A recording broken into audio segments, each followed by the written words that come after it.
Ladies and gentlemen, Vidyaniketan Group of Institutions welcomes you to yet another season of India Insight. Envisioned by Mrs. Prema Rajagopal, the founder of this institution, way back in 2004, the objective ever since has been to enhance the knowledge of India and appreciate the diverse culture of this nation. As our young children take part from various corners of the world, over the last couple of years in the digital avatar, this contest has reached over 20,000 students across 10 countries.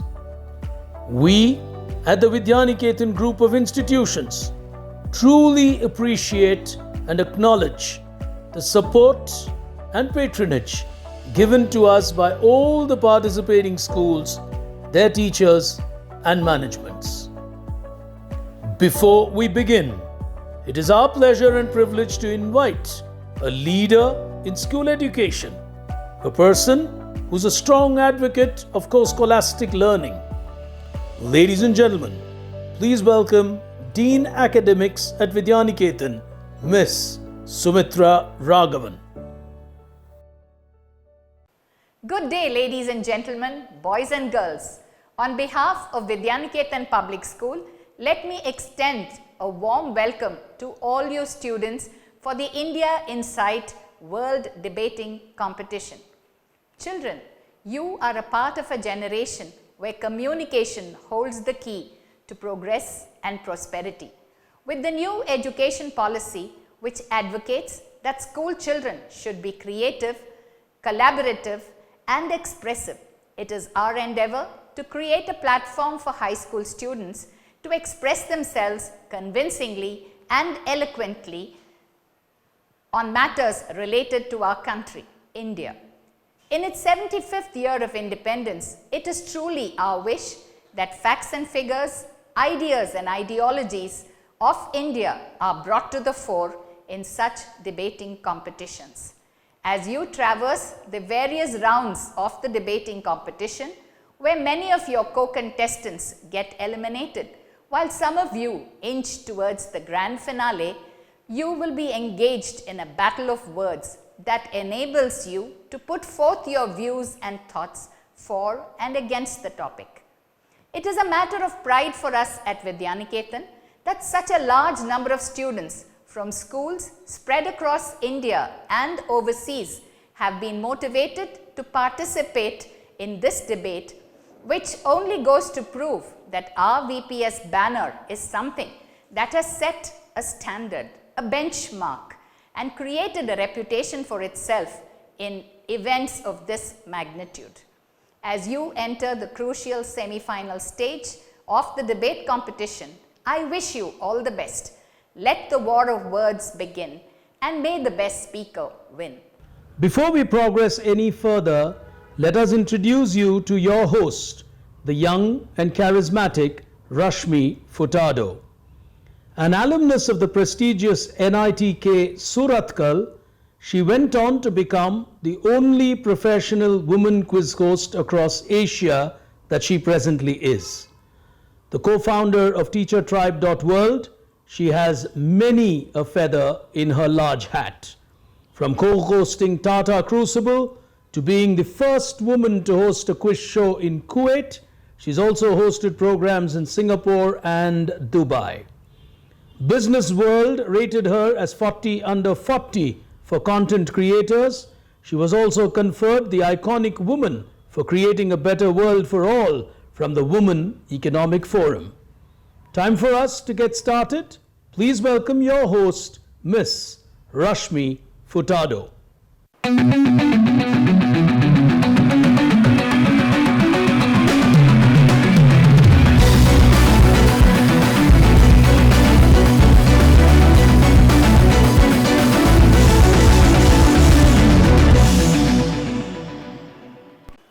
Hello and a warm welcome to each and every one of you to the fourth semi-final of India Insight Debate Young India Speaks, brought to you by Vidyaniketan Group of Institutions. India Inside started in 2004 as a quiz and has today extended to a debate and a drawing contest. It's a significant year for this extension to happen since we celebrate 75 years of Indian independence. Late Mrs. Prema Rajagopal had a dream and a vision that she always wanted young children of our country to be educated and be aware of the heritage and culture of our country. And she wanted to do so by engaging our young children in contests and engagements such as these. Today, her dream has not only become a reality, but it keeps growing every year. The digital platform, of course, has helped us to ensure that this particular platform has gone beyond the boundaries or beyond geographies. It originally started in Bangalore, of course, but as it grew, we today have participants taking part from the length and breadth of our country and also from international locations. The India Inside debate, Young India Speaks, this is the first edition of this debate, and we really hope that this tradition continues and we continue to have this debate every year. We have our 4 semi-finalists with us here today. They of course have submitted their entries for their prelim and have gone through a rigorous judging process to get through to this semi-final. Only one among them, that is the winner, will make it through to the grand finale. Let's get to know who our contestants are and then we'll get into the debate. Our first contestant for the day is Tanya Rajesh from Army Public School, Pune.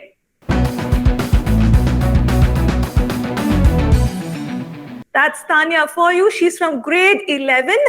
Up next is Nirmit Chaurasya from Sunbeam School, Lahartara. He's in grade 10 and Lahartara would be in Varanasi. Our third contestant for the day is Tanushri from KLE Society English Medium School, Haveri. Our final contestant for the day, Molly Ahuja from Delhi Public School, Bhatinda.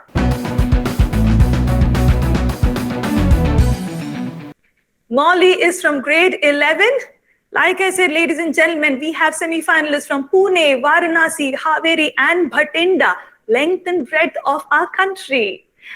For a stellar set of contestants that we have here today, we need to have eminent judges who will ensure that we pick the right candidate who will go through to the grand finale that's coming up.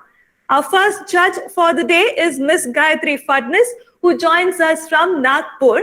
And our second jury member for the day is Mr. Ruben Furtado, who joins us from Bangalore.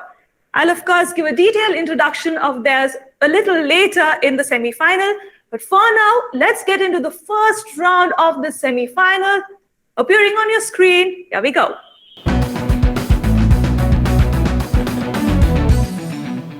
Me in 30 seconds. As the round suggests, each of our contestants will get 30 seconds of time to introduce themselves. The context, of course, is how they interpret themselves as the citizen of our country. It's an India Inside debate. We would like to know how they interpret themselves as a citizen. All right, first up, guys, you have 30 seconds of time. I've already explained the rules of the time limit to you.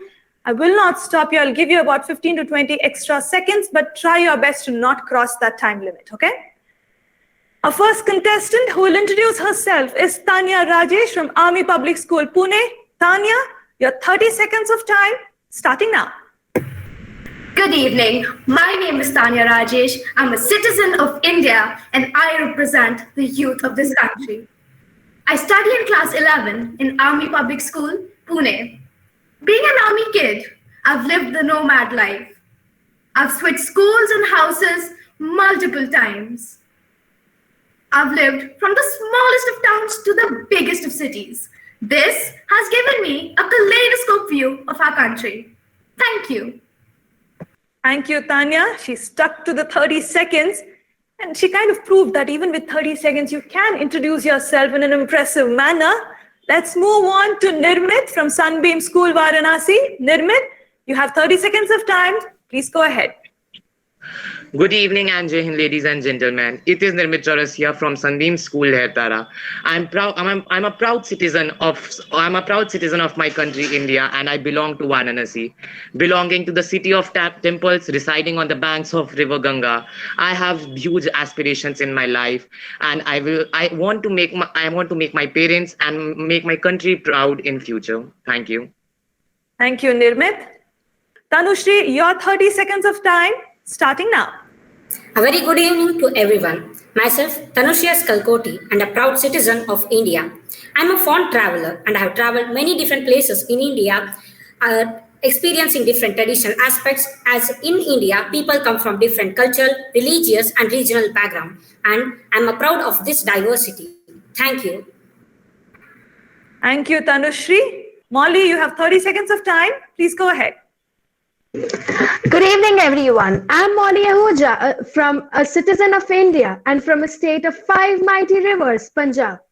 As a representative of youth, I envisage my country to mark its presence all over the world with its rich, varied culture and the delectable cuisine the country of. India is a land of spices, and I, a budding chef, want to take the spices and the cuisine of India to all wide world, and that's how my dreams will be achieved for my dream India, because the flavor of India lies in its dishes. Thank you.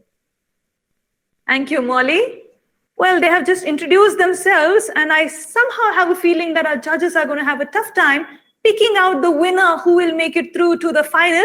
Let's see what happens in the second round of our semi-final India Inside Debate Contest, Young India Speaks. The second round, here we go.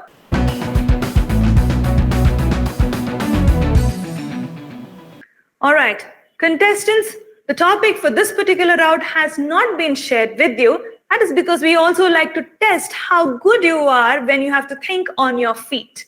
You have a minute's time to speak on the topic, but before we get to the topic, let me set the context for you. Context appearing on the screen. If you were the Prime Minister of India, which one of these would you adopt as your topmost priority and why?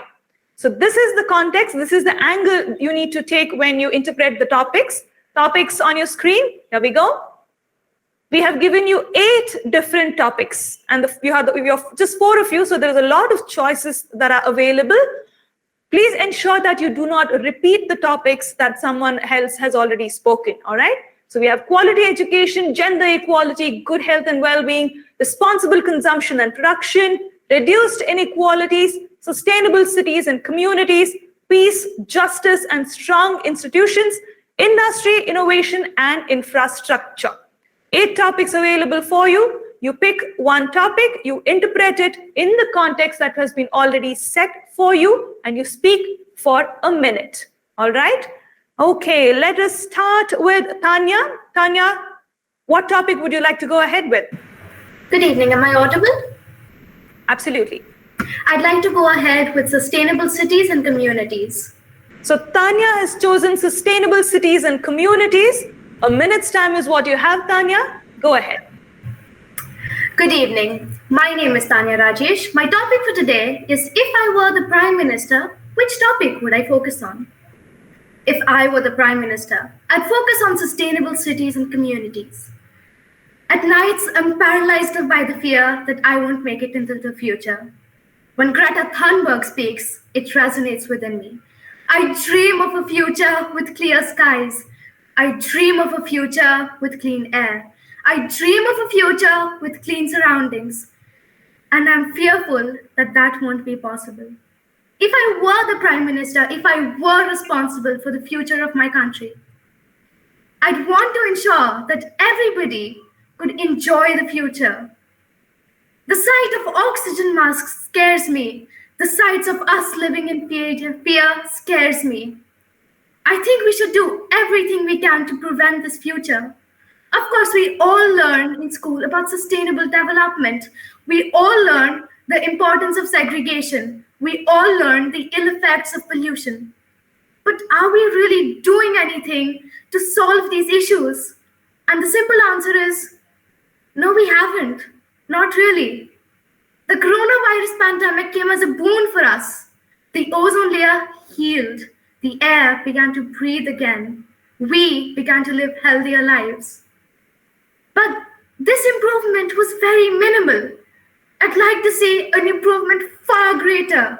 I'd like to see children being happy. I'd like to see people living to old age. I'd like to see buildings. All right, Tanya, your time's up. You're way beyond your minute's time. I will have to move on to the next contestant. Thank you so much, Tanya, for your views. Let's now move on to Nirmit from Sunbeam School, Varanasi. Nirmit, what topic would you like to go with? I would like to go with quality education. Quality education. All right, you have a minute's time. Your time starting now. Thank you. Good evening and Jai Hind, everyone. If I would be the PM of the country, so I would definitely focus the most on quality education. India is believed to be the country with the brightest minds in the world. We have given the CEOs of Twitter, Google, and whatnot company, but this was despite the fact that the quality education was not possible to a large section of our country. Ladies and gentlemen, there's a wide gap of difference between education and quality education. Education is accessible to many people of the country, if not all. But quality education is still a very expensive thing, which often the lower sections of our society, the backward sections of our society cannot afford. And that's the reason we are still backward in many of things. The per capita income of the country would go up, and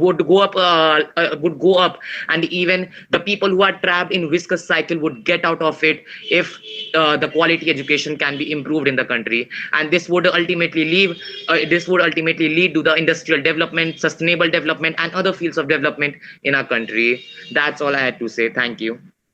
Thank you, Nirmit. All right, we will now go to Molly. Molly, what topic would you like to go ahead with? I would like to go ahead with reduced inequalities. Reduced inequalities. Remember the context that's been set. You have 1 minute of time. Go ahead.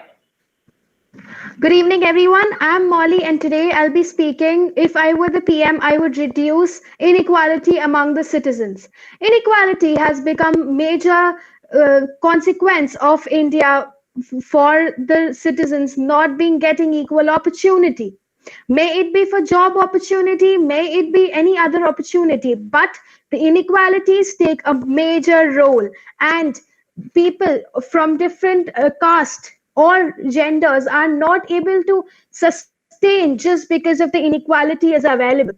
I want to reduce those inequalities, may it be gender, may it be caste, because the most important thing for India today is to be free from prejudice and a country thriving with literacy rates, but still the country is not yet being literate up to the mark. And as my fellow debater said, with quality education, that is only possible when all the sections of the society are getting proper treatment, may it be education, may it be a job opportunity. So I would like to reduce inequality among the citizens. Thank you. Thank you, Molly. That was Molly Ahuja from Bhatinda there for you. And our final contestant here today is Tanushri from KLE Haveri. Tanushri, what topic would you like to go ahead with? Good evening. Myself, Tanushri Kalkoti from KLE School, Haveri. If I were the PM of the country, my topmost priority would be on industrial development, innovation, and the infrastructure. Because industrial development is the prerequisite for the whole country's development. If industries develop, more and more people will be able to get jobs and they will be employed. And it increases the standard of living. And therefore, they will be accessible to the health and the education facilities. Therefore, if the industries develop, new innovations happen, and the infrastructure develop, the people will be able to fulfill all their aspirations and the basic needs of them, that is health, wealth, and the education. So, if industries develop, new innovations will be made. And if infrastructure develop, new companies and new innovations will also be made. So, my own priority will be on industrial development, innovation, and the infrastructure. Thank you. All right, thank you, Tanushri. Bright, fresh new perspectives from our youngsters here today. But now it's time to move on to the next round of our debate, War of Words. Here we go.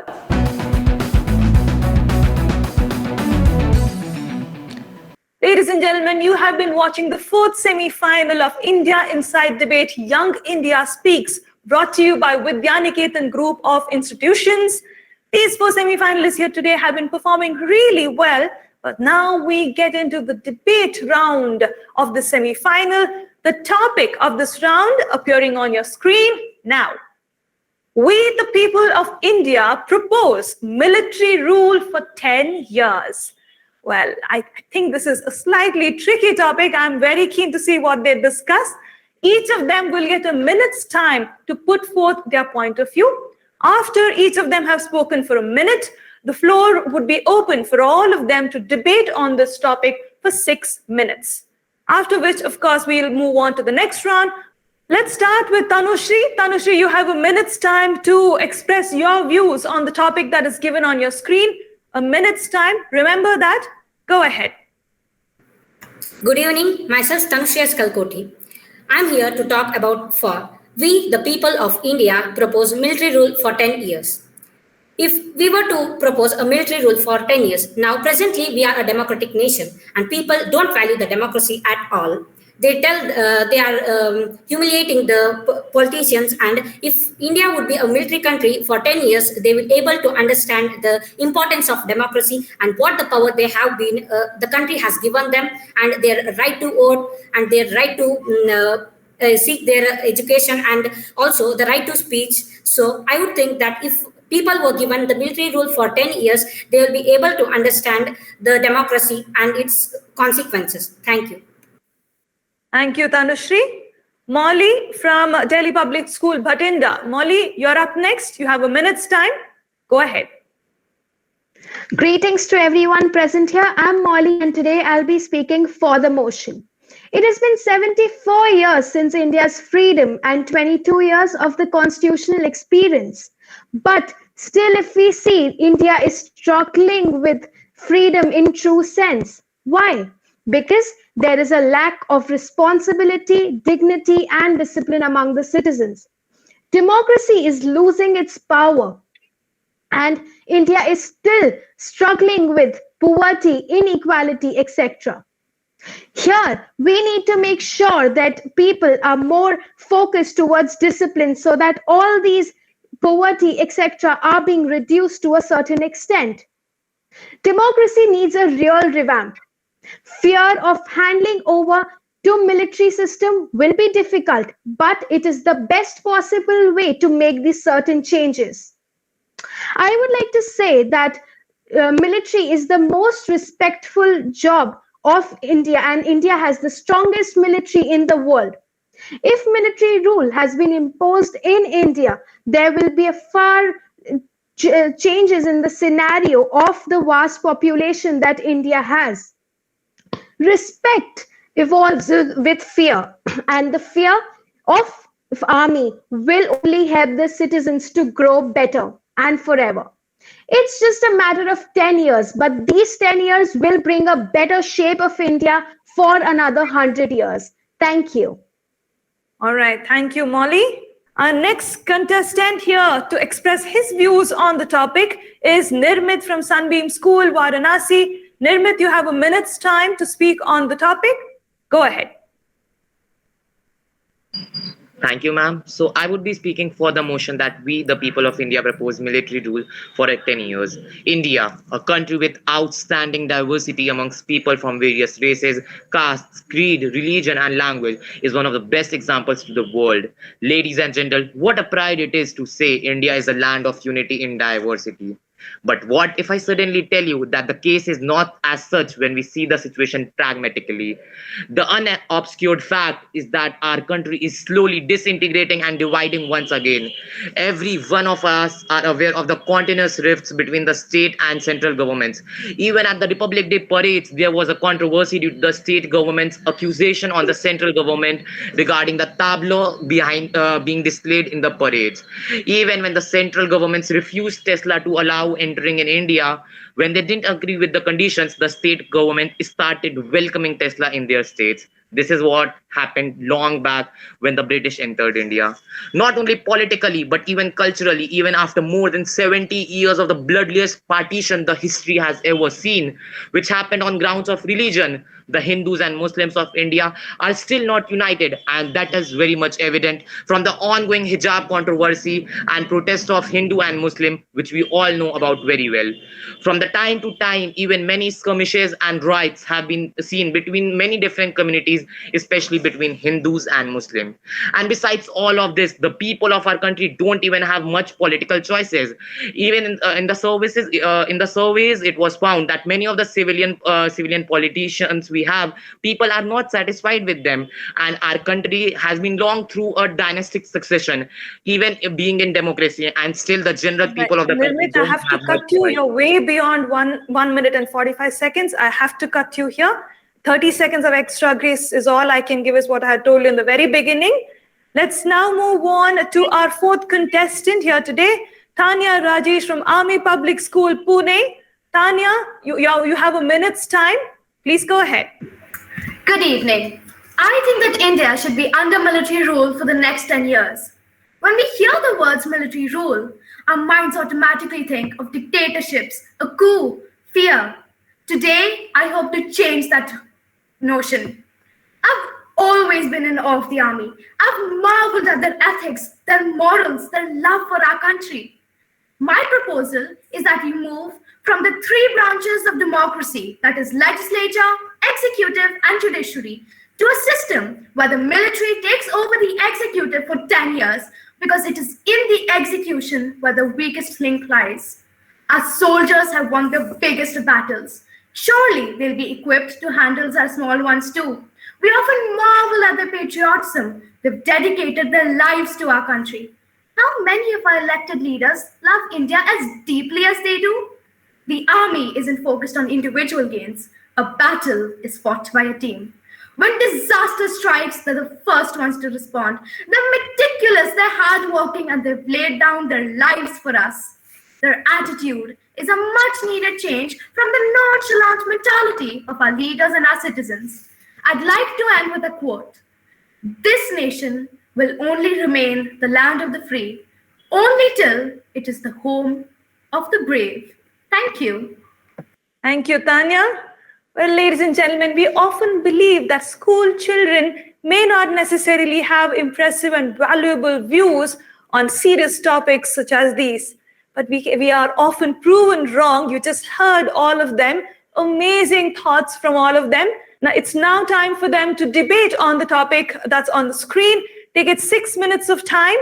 Guys, the floor is open. I will not be moderating the debate at all. It's up to you on which direction you want to take this debate here today. Okay? The floor is open. Your 6 minutes of time starting now. Good evening. Is it okay if I start off?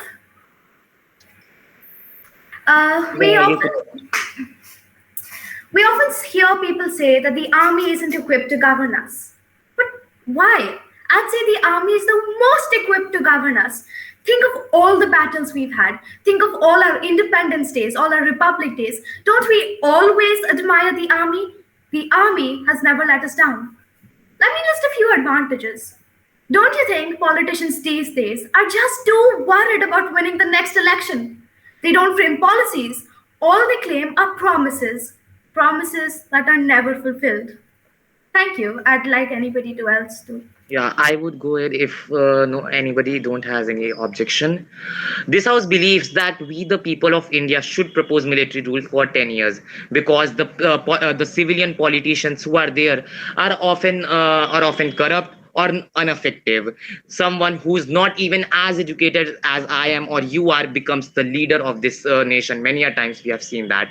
Personally, I see no harm in having the military take over if it does good in the country. A military dictator would be senior general who has spent a major part of his life in serving and then leading a destructive force of highly disciplined troops. He has deeply studied tactics, strategy, advanced weapon systems, the terrain, leadership of battle troops, and the history of warfare. Of course, he's aware of international affairs and economics also. When you talk about setting up of government structure, the question is not what good it can do, But what will happen if power falls into hands of a greedy person tomorrow? Such a system is perfect breeding ground for corruption. That's why we are not proposing military rule forever and ever, but just for 10 years. Military rule assures bringing political stability for the nation and rescuing it from the threat of dangerous ideologies. It protects the nation from the threat of communism, socialism, and religious and cultural differences. Military regimes are often non-partisan, and a neutral party can provide interim leadership in times of turmoil. Generally speaking, whenever there is a revolutionary change in the structure of the government, Is it all right if we put forth our points? sorry. Is it all right if we put forth our points? Yeah, I just 10 more seconds. I am wrapping up.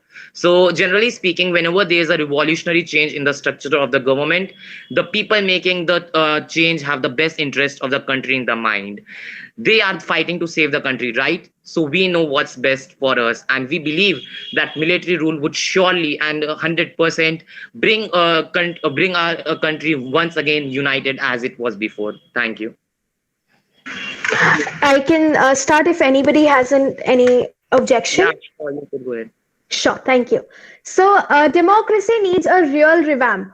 We know that our written constitution is very well maintained, but the citizens of India do not currently follow it just because there is no rules and regulations among the democratic citizens.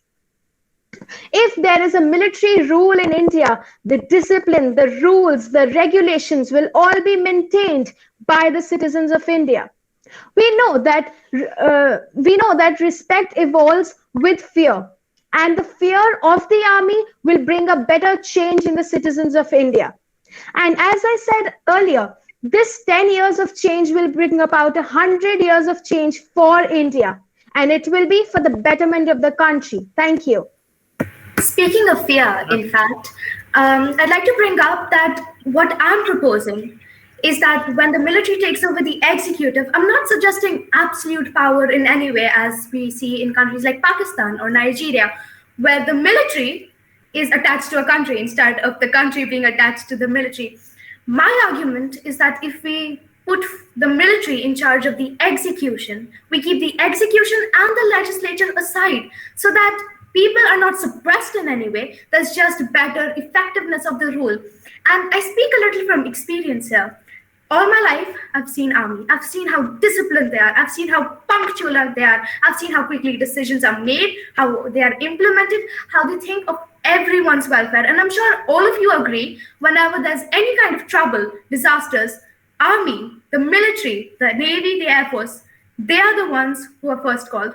So I think that going down the path of Pakistan or Nigeria is not what we're all saying over here. What we all propose is that only for 10 years, a slight amount of power is given to the military, because power corrupts, but absolute power corrupts absolutely.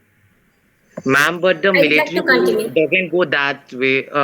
Like if the military rule is coming in the country, then it would surely be absolute. And as you mentioned, the line that absolute power brings absolute corrupt, that's Guys, not the for one case. more in all- minute. So, I would like to continue by saying that, as my fellow debater suggested, that discipline is one of the best teachings they have been taught in their lifetime. So, continuing to that, I would like to say that not for a long time, but just for 10 years, if we have a military rule, what would happen with the vast amount of population that we have in India and not disciplined? It would be fair enough to maintain discipline and the rules and regulations and the duties they have towards their country. That should be fulfilled by the citizens of India.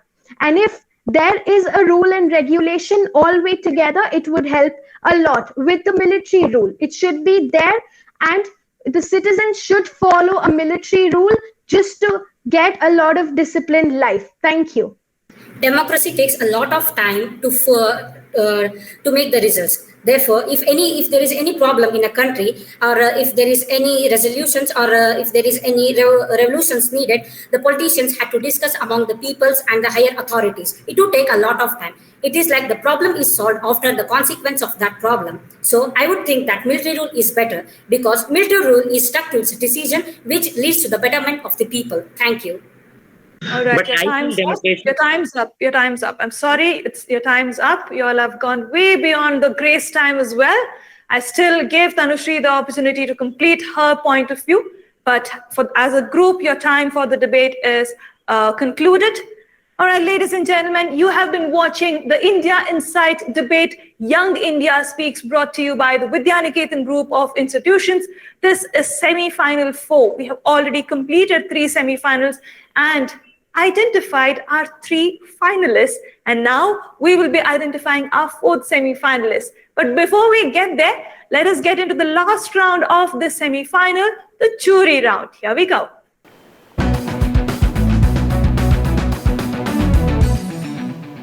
Well, ladies and gentlemen, like I told you in the very beginning that we have a very eminent panel of judges with us here today. Let me introduce them to you. Our first judge for the day is Ms. Gayatri Fatnis. Gayatri is a passionate educator and an entrepreneur, a 3-time regional champion in the Tata Crucible Business Quiz.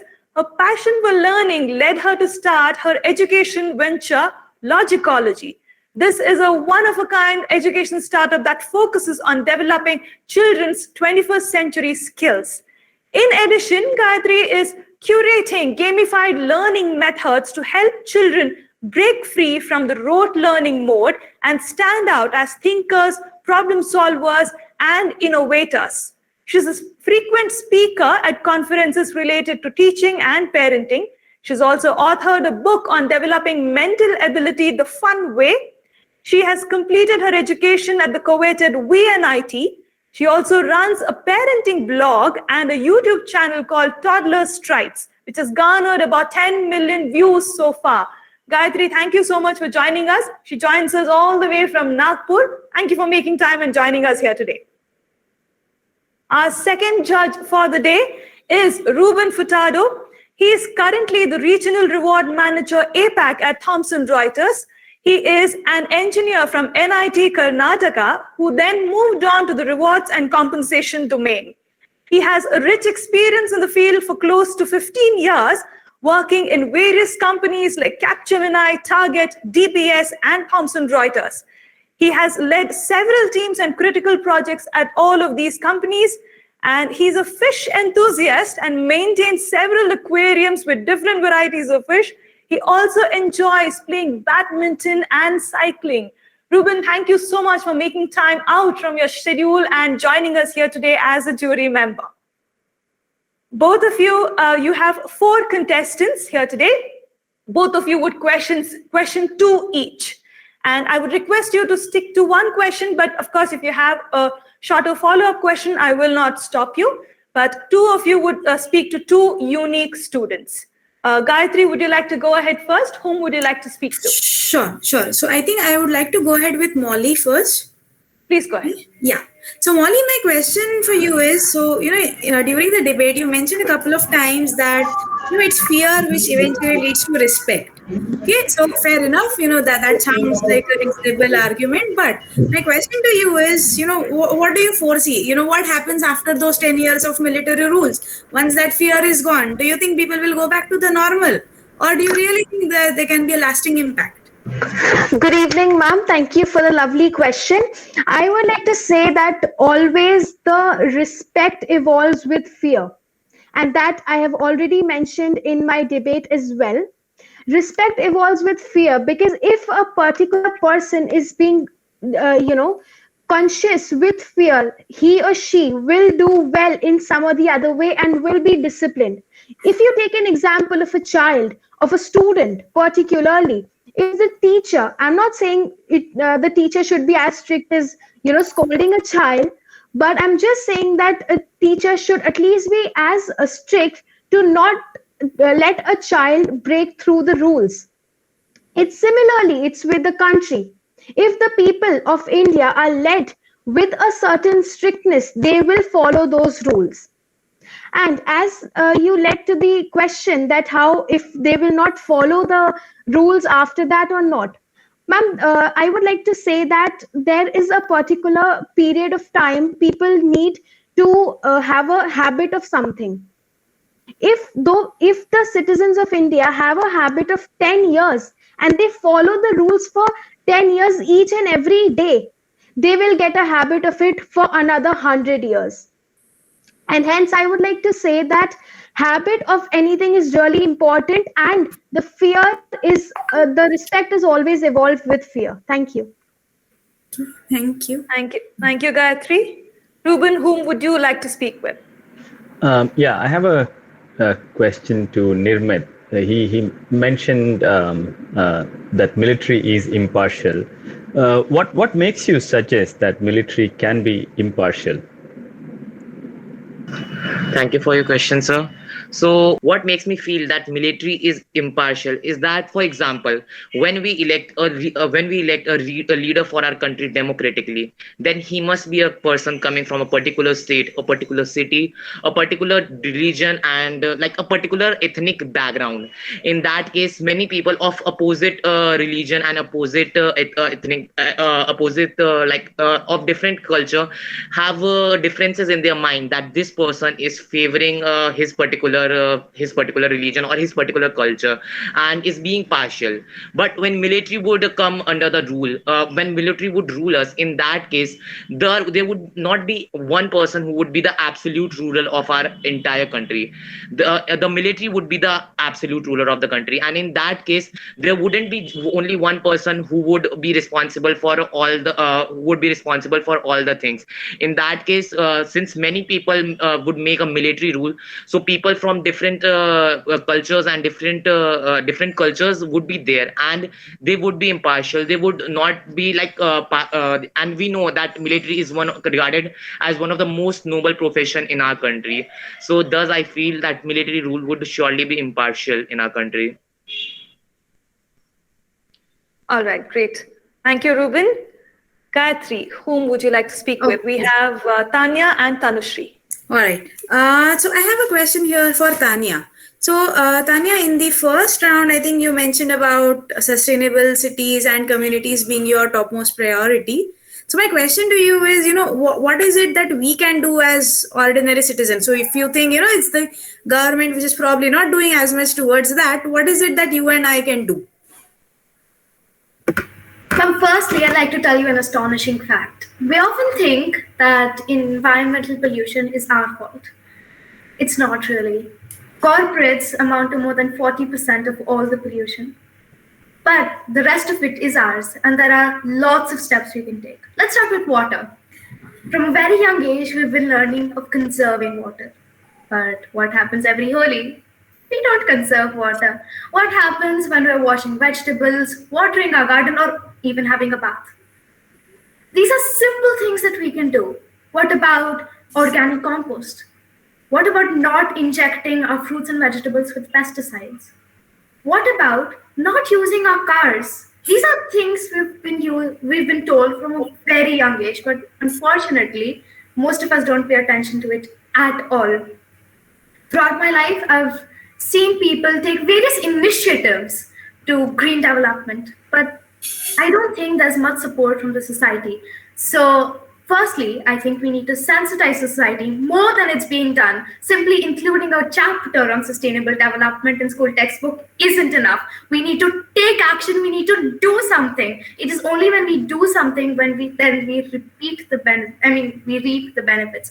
So I think if we all contribute small amounts, just by saving water or doing something for a better future, I think we can curb our pollution and our emission level to a very large extent. Okay, so a quick follow-up question here. So you agree this is something we can do without being the Prime Minister of India? Yes, we can. But I feel like people at the government, I feel like law enforcers, lawmakers have a lot of power in what happens in the country. If I were the Prime Minister, I'd have a lot of power in my country to change the country. And right now, I feel like we need to focus on development, sustainable development. So if I were the Prime Minister, that'd be my focus. All right. Yeah. Thank you. Thank you, Gayatri. Ruben, you have Tanushri that's remaining for you. Please go ahead. Yeah, thank you. So Tanushri, my question to you is, you also somewhere lean towards saying that inculcating fear probably would be the best way to manage when we have a military rule.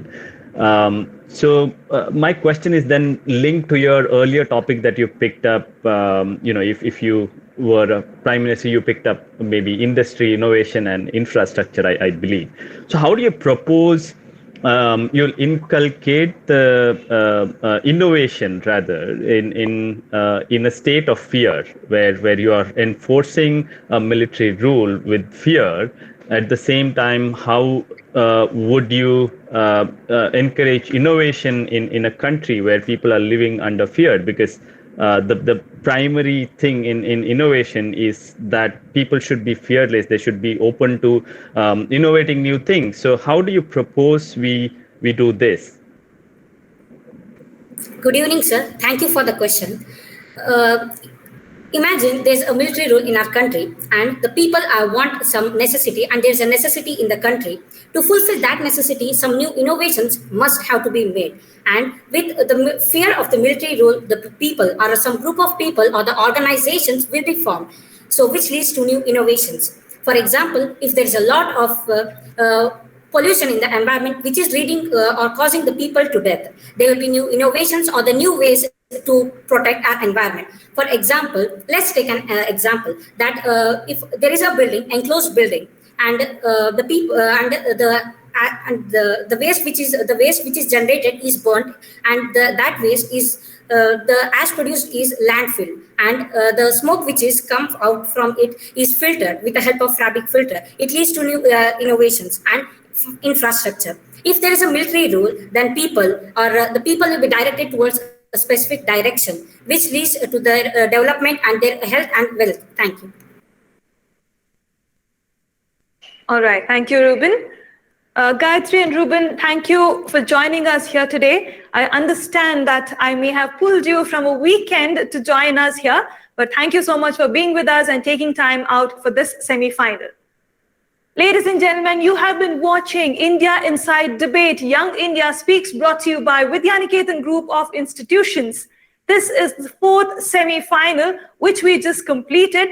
And now it's time for us to identify who the winner is, who will make it to the big finale that's coming up. Well, it's time to know who our winner is. The winner for the fourth semi-final of India Inside Debate, Young India Speaks is Nirmit Chaurasya from Sunbeam School, Varanasi. Congratulations, Nirmit. You don't go anywhere. If you haven't watched the remaining three semifinals, go back and watch all of them. They were all the students who took part were amazing. And believe me, the finale that's coming up is definitely going to blow your mind. This is Rashmi Furtado signing off, and I will see you at the final of the India Inside Debate. Take care.